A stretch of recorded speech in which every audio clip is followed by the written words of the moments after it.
राधे कृष्णा। जय बोलो सीता रामचंद्र भगवान की जय।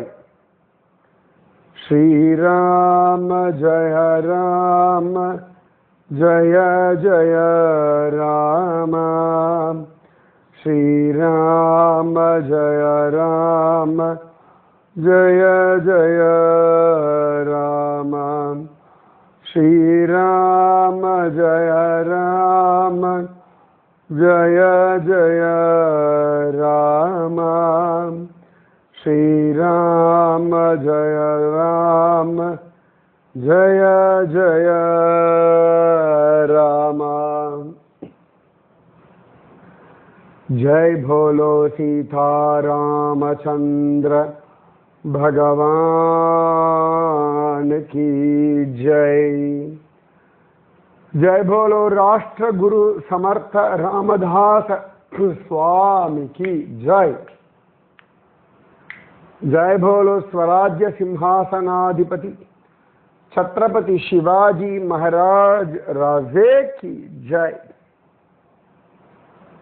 समर्थ रामदास மழை மக்களுக்கு தேவை, அதை கொடுத்துட்டார்.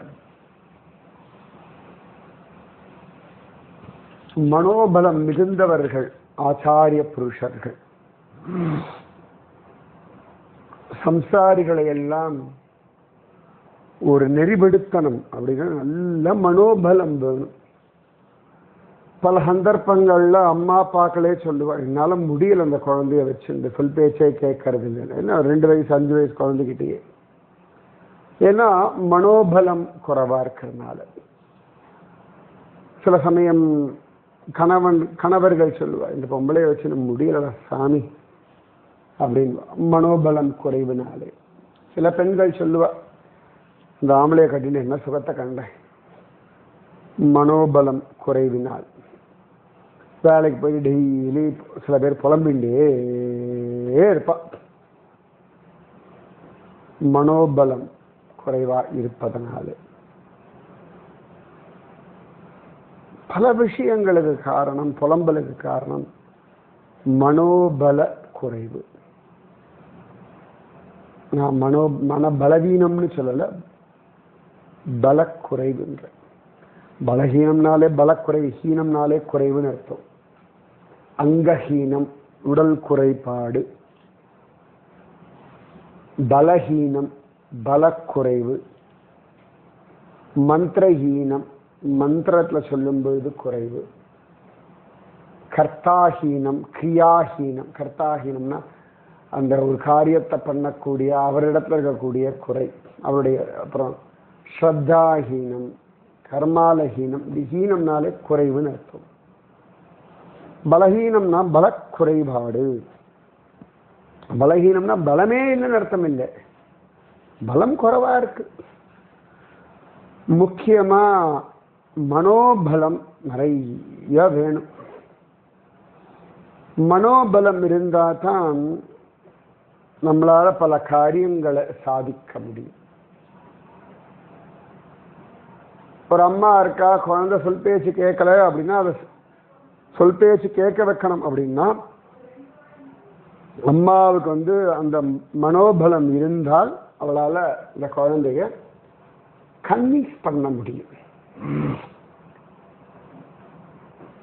அந்த மனோபலம் வேணும். இந்த ஆர்மி அங்கெல்லாம் பார்க்கலாம், அந்த ஹையர் அஃபிஷியல்ஸ் ரொம்ப மனோபலம் தான் ரொம்ப முக்கியம். மனோபலம் அதிகமாக இருந்தால் தான் நீங்கள் அடுத்தவர்களுக்கு வழிகாட்ட முடியும், அடுத்தவர்களை நெறிப்படுத்த முடியும். அந்த மனோபலம் தவத்தினாலே வரும், நாம ஜபத்தினாலே வரும், ஸ்ரத்தையினாலே வரும், தெய்வ அருளினாலே வரும் மனோபலம். நம்ம ஹார்ஷ் கிளைமேட்லாம் இருக்கும், இப்போ உத்தராகண்ட்லாம் அப்படி ஒரு பனிப்பொழிவு இருக்கும், அப்படி ஒரு மழை இருக்கும். ஆனால் மனோபலத்தினாலே அவர்கள் அழகாக அதெல்லாம் ஜெயிச்சு தாங்கி வருவார்கள். ஸோ மனோபலம் அப்படின்றது ரொம்ப அவசியமான ஒன்று. சமர்த்த ராமதாசருடைய மனோபலத்தை நான் சொல்லணுமா? இத்தனை நாளா நீங்க சரித்திரம் கேட்டுதானே இருக்க. ஒவ்வொரு இன்சிடென்ட்டுமே அவருடைய மனோபலத்தை காட்டுறது. அவருடைய சிஷ்யர்களுடைய மனோபலமே. உத்தவ், கல்யாண் சுவாமி, அக்காபாயி, வேணா சுவாமி, அவ்வளோ பேருக்கு என்ன மனோபலம் இருக்கு இல்லையா? அப்ப அந்த மனோபலம் சமர்த்த ராமதாசருக்கு. அதனாலே தான் அந்த நிஜாமாபாத்ல சாரங்கப்பூர்ல மாருதி ராயாவினுடைய அழகான பலத்தினால மழை பொழிய வச்சார். இதை கேட்டு அந்த முசல்மான் சர்தார் வந்தான், சமர்த்த ராமதாசரை பார்த்தான், ஆனந்தத்தை தொலைச்சான். அவனும் இடமெல்லாம் கொடுத்து அழகா அவருக்கு ரொம்ப மரியாதையெல்லாம் பண்ணினான். சமர்த்த ராமதாசர் செயல்கள்னால தான் பேசுவார், வார்த்தைகள்னால பெரிய பேச்செல்லாம் கிடையாது, வாய்ச்சொல்லில் வீரர் கிடையாது. எடுத்த காரியத்தை ரொம்ப அழகா நடத்தி காட்டுவார். அப்ப அழகா அங்க கொஞ்ச நாள் இருக்கார். அதுக்கப்புறம் கிளம்பிடுவார். ஒரு இடத்துல இருக்க மாட்டாரு, அது அவருடைய பழக்கம் கிடையாது. அப்ப சமர்த்த ராமதாஸ் அப்படி அங்கிருந்து அப்படி கிளம்பி போறார். அடுத்து எங்க போறாருன்னா மாஹூர் அப்படின்னு ஒரு இடம். மாஹூர் கட் அப்படின்னு சொல்லுவாங்க. கடுன்னா கோட்டை. மாஹூர் ரொம்ப ஆச்சரியமான ஒரு இடம். அங்க ஒரு கோவில் இருக்கு. ரேணுகா தேவியினுடைய கோவில்.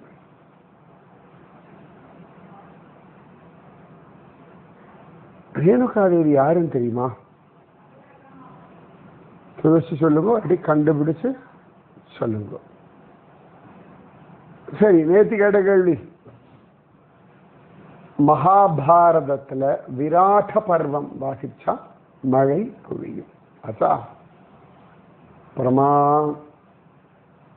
ஸ்ரீ வைஷ்ணவ சம்பிரதாயத்துல மழைச்சாமி அப்படின்னு சொல்றது ஆச்சாரியன் ஸ்ரீ மணவாள மாமுனிகள். அவருடைய உற்சவம் ஆரம்பிக்கிறதுனாலே மழை பொழிஞ்சிடும். மணவாள மாமுனிகளுடைய அவதார மாசம் என்ன, நட்சத்திரம் என்ன, அதையும் கண்டுபிடிங்க. ஓகேவா?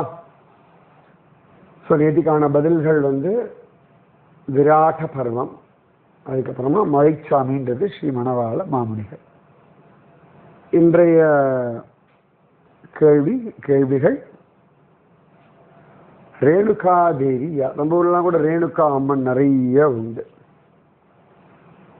அதுக்கப்புறமா மணவாள மாமுனிகளுடைய அவதார மாசம் என்ன, நட்சத்திரம் என்ன. சரியா? சமர்த்த ராமதாசர் இந்த மாஹூர் கட் அங்க போறார். அங்க போகும்பொழுது இப்படி ரேணுகா தேவி எல்லாம் தரிசனம் பண்ணிட்டு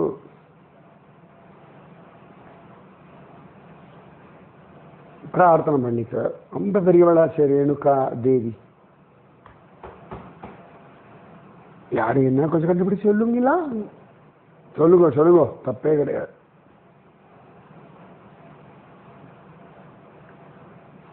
இந்த ரேணுகா தேவிக்கு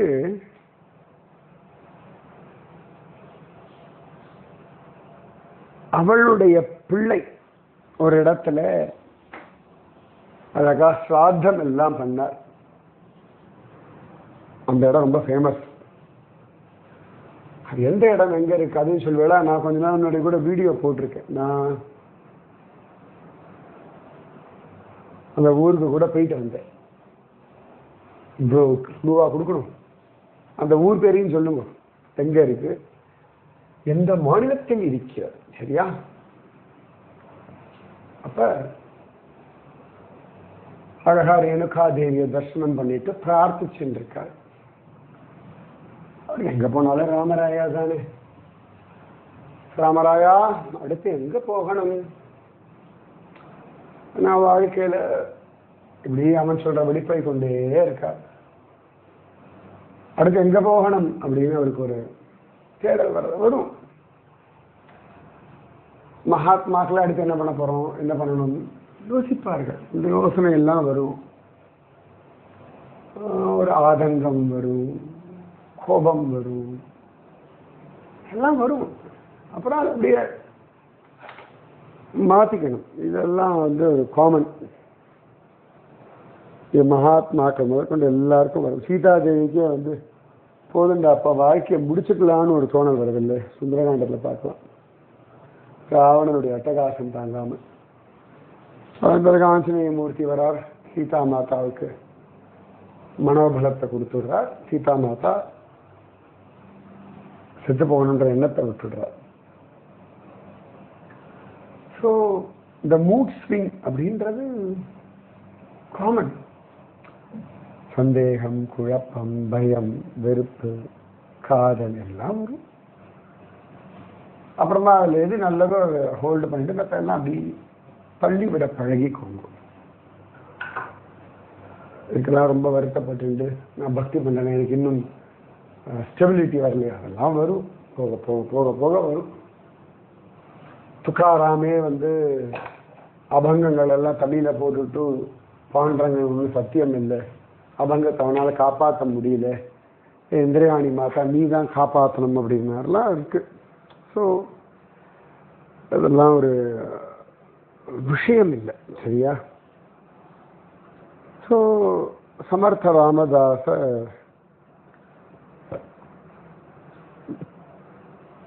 உட்கார்ந்துருக்கார். அப்ப பார்த்தா சில பிராமணாலாம்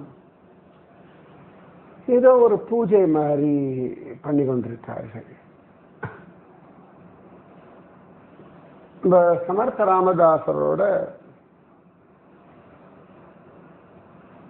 உத்தவ் கல்யாண் ரெண்டு பேருமே இருக்கா. இப்ப ஒவ்வொரு காலகட்டத்தில் அப்படி கல்யாண சுவாமியோட இருப்பார், உத்தவ் கூட இருக்க சொல்வார், அப்படியெல்லாம் உண்டு. அப்ப சில பிராமணர்லாம் ஏதோ பண்ணிட்டு இருக்கா. அப்ப சமர்த்த ராமதாசர் கேட்கிறார், என்ன பண்ணிட்டு இருக்கு அப்படின்னு கேட்கிறார்.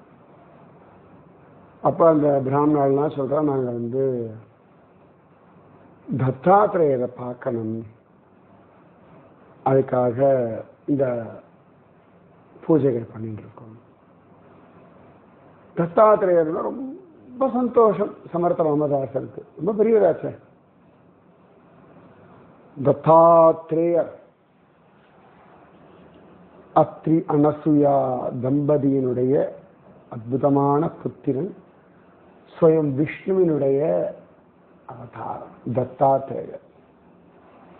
நான் கூட முன்னாடி இடத்த போட்டு அத்ரி அனசூயா கிராமம் நம்ம ஹிமாலயாஸில் இருக்கு, உத்தராகண்ட்ல துங்குநாத் தாண்டி போனோம்னா கோபேஸ்வர் போகிற வழியில் மண்டல் அப்படின்னு ஒரு கிராமம் இருக்கு. அந்த கிராமத்திலிருந்து அப்படி மேலே ஒரு 4-5 கிலோமீட்டர் ட்ரெக்கிங் போனோம்னா அழகா இந்த அத்ரி அனசூயா அந்த தபஸ் பண்ண கிராமத்துக்கு போயிடலாம். அந்த ஊர் பேரே அனசூயா, அனசூயா தேவி கோவில் இருக்கு. அப்ப அந்த அத்ரி அனசூயா தேவியினுடைய பிள்ளை தான் தத்தாத்திரேயர். நம்ம ஏக்நாத் மகாராஜருடைய வீட்டு வாசல்ல நான் பைட்டன் போகும்பொழுது கூட தத்தாத்திரேயர் ஜெயந்தியின் பொழுது அங்க பார்த்தேன். அப்ப இந்த தத்தாத்திரேயர் தரிசனத்துக்காக சமர்த்த ராமதாசர் நானும் உட்காரலாமான்னு உட்காந்துட்டார். எல்லாரும் சந்தோஷமா அந்த சின்சியரா பண்ணிருக்க. ராமதாசரை பார்த்தோன்னே வாழ்க்கை இன்னும் ஒரு ஆனந்தம் அப்படின்னு சொல்லி ரொம்ப சின்சியரா எல்லாரும் அப்படியே மயங்கி போயிருக்கா. நேரம் போயிட்டே இருக்கு, சாயங்காலம் ஆயாச்சு. அப்ப ஒரு ஃபக்கீர் மாதிரி ஒருத்தன் வரான். அவன் கூட அவனுடைய மனைவி, அப்புறமா 3 ஆண் குழந்தைகள், அப்புறம் ஒரு 5-6 கோழி, ஒரு 9 ஆடு, ஒரு எருமை, இது எல்லாம் வர்றது. இப்படி கோவில் பக்கத்தில் வந்தாச்சு. இப்போ அங்கே பூஜை பண்ணுறது, கோவில் பக்கத்தில் தான் பூஜை பண்ணுறது. அப்போ சாயங்காலம் ஆயாச்சு. அப்போ அந்த ஃபக்கீர், ஒரு முசல்மான் சொல்கிறான், சில இடங்களில் ஹரிஜன் அப்படின்னு காண கிடைக்கிறது. ரொம்ப பசிக்கிறது, அதான் சமைக்கிற வழியை பாரு அப்படின்னு சொல்ல, உடனே அந்த ஒரு கூட வந்த அந்த பெண் வந்து ஒரு பெரிய குண்டான் மாதிரி இருக்கு, விறகெல்லாம் வச்சு அடுப்பு பற்ற வச்சு அதில் அந்த பாத்திரத்தை வச்சு நிறைய தண்ணியெல்லாம் விட்டு, அப்புறம் அவர்கிட்ட கண்டுக்கிறா, தண்ணியெல்லாம் விட்டாச்சு, இதில் என்னத்தை போடுறது அப்படின்னு அந்த ஆண் சொன்னான். இந்த கோழி இருக்கு பாரு, அதெல்லாம் வெட்டி அதுக்குள்ள போடு அப்படின்னா, உடனே கடை கோழி எல்லாம் வெட்டி அதில் போட்டுட்டா. அப்போ கூட அந்த அண்டா முழுசாகலை. இப்போ சொன்னா அது பத்தாது, வேற ஏதாவது போடணுமே. அப்போ அவன் சொன்னான், சரி இந்த ஆடெல்லாம் இருக்கு பாரு, அதெல்லாம் வெட்டி போடு அப்படின்னா, அதையும் போட்டாச்சு. அப்போ இதுவும் அவன் சொன்னா பத்தலை.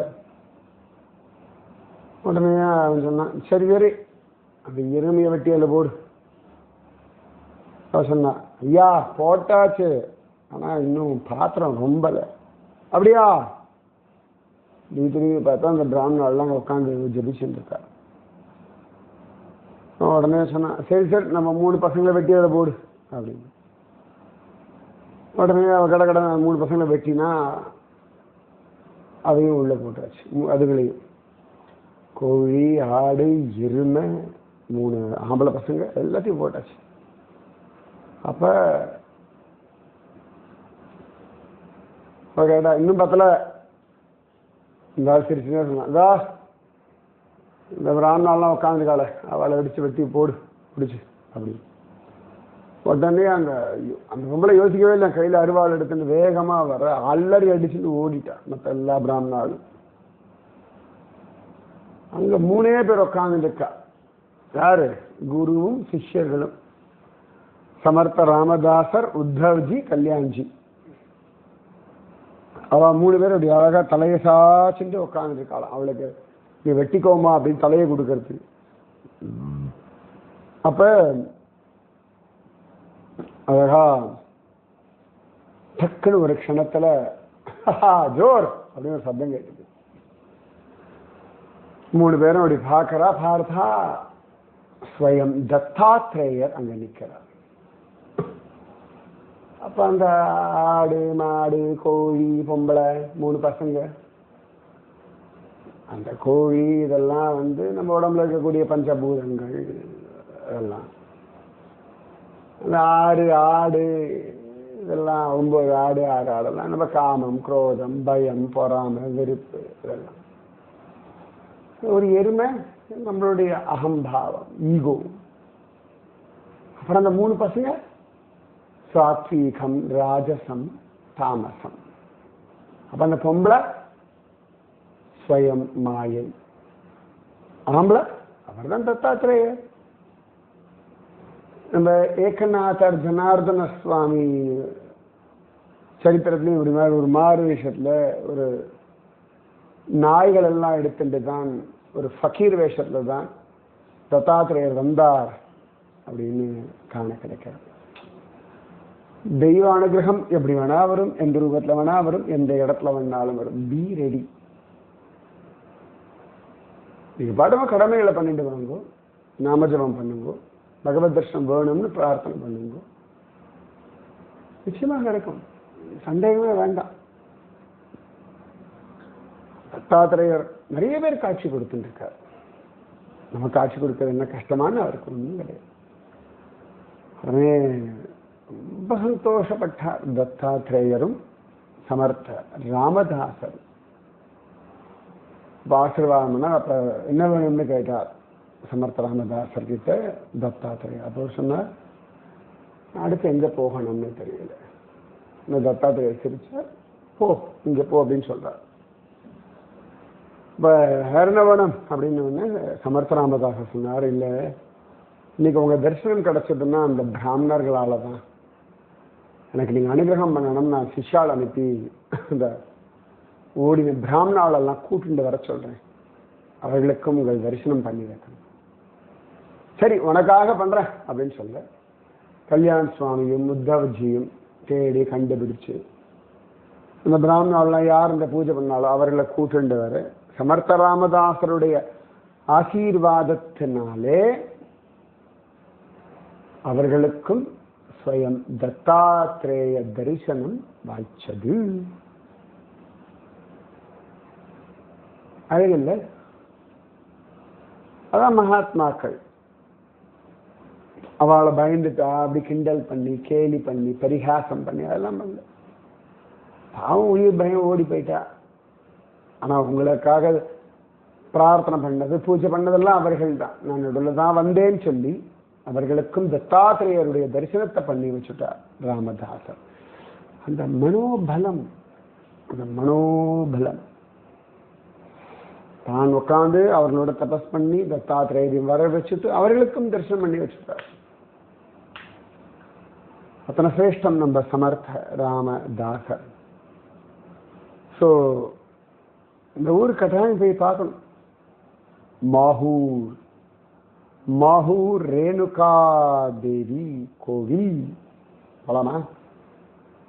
போலாம் போலாம். மீதி விஷயம் நாளைக்கு. ராதே கிருஷ்ணா. எனக்கு நல்லா ஞாபகம் வருது. இப்ப இந்த அஹோபிலம்லாம் போகும்போது அந்த செஞ்சு ஆதிவாசிகள்லாம் ஆடு கோழி இதெல்லாம் பலி கொடுத்துட்டு இருப்பா. நரசிம்மர் கோவிலுக்குள்ள இல்லை, கோவிலை சுற்றி அங்கங்க கொடுத்துட்டு இருப்பா. சனிக்கிழமையெல்லாம் போனா ரத்த கலரியா இருக்கும். நமக்கு பழக்கம் இல்லை, ரைட்? அவளுடைய வழிபாட்டு முறை. அவர்களை பொறுத்தவரைக்கும் நரசிம்மர் அவர்களுடைய மாப்பிள்ளை. தடபுடலா விருந்துதான் மாப்பிள்ளைக்கு எப்பொழுது. இந்த தேசம் விசேஷமானது. ஒவ்வொருத்தரும் ஒவ்வொரு விதமாக பக்தி பண்றார்கள். ஒவ்வொருத்தருக்கும் தெய்வ அனுகிரகம் பூரணமா உண்டு. உங்களுக்கு என்ன வேணுமோ கேளுங்கள. உங்களுக்கு என்ன வேணும்னு உங்களுக்கு தெரிஞ்சாச்சுன்னா தானாக கிடைச்சிடும். நான் எப்பயுமே சொல்வேன், எதுவுமே தெரியலையா, சில விஷயங்கள்லாம் காமனா எப்பொழுதுமே எல்லாருக்குமே வேணும். நல்ல ஆரோக்கியம், நிம்மதி, திருப்தி, தைரியம், ஆனந்தம், பக்தி, ஞானம், வைராக்கியம், ஆயுர், ஆரோக்கிய, ஐஸ்வர்யம்,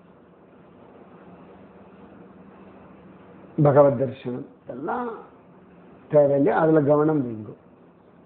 உங்கள் தேவை என்னவென்று நீங்கள் உணரும் பொழுது உங்கள் தேவைகள் தானாகவே ஜோராகவே உங்களை நோக்கி வரும்.